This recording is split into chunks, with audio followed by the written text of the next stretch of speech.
Everyone dreams of a peaceful, magical Christmas in London, with twinkling lights, bustling shoppers, and the city's famous festive spirit filling the air. But today, the capital is anything but calm. Instead of carolers and last-minute gift hunters, the streets are echoing with the roar of engines and the blare of tractor horns. Londoners expecting a typical December day are witnessing something extraordinary, a full-blown rebellion rolling right through the heart of the city. But what do most people really know about British farmers? Beyond the rolling hills and green fields, these are the men and women who rise before dawn, braving rain and cold to put food on the nation's tables. They're often seen as quiet, hard-working, and reserved, stewards of the countryside, rarely making a fuss. Yet, beneath that calm exterior lies a fierce determination to protect their way of life. And when their livelihoods are threatened, British farmers can mobilise with astonishing speed and unity. It's like watching an army assemble overnight. Tractors lined up in formation, banners unfurled, and a sense of purpose that's impossible to ignore.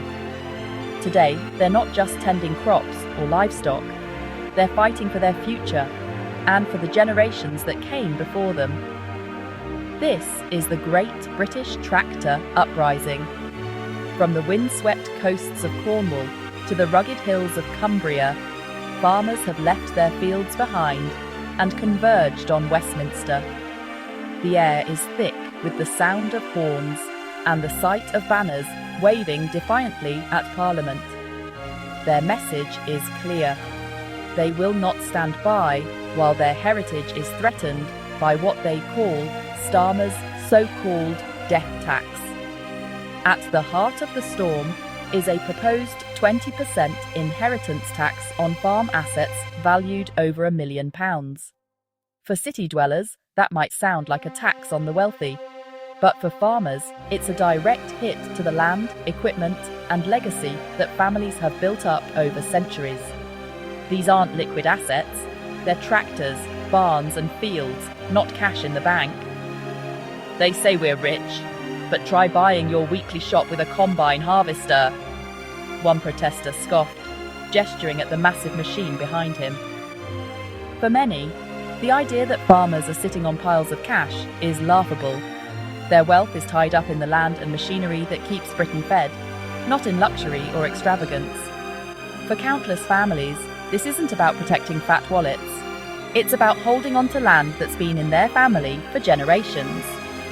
Some warn that the new tax could force them to sell off parts of their farms, or even the entire property, just to pay the bill. The thought of losing a farm that's been passed down through centuries is heartbreaking, and it's a reality many now fear. The government insists the tax is aimed only at the super wealthy, promising that ordinary farmers have nothing to fear. But on the ground, there's a deep sense of betrayal.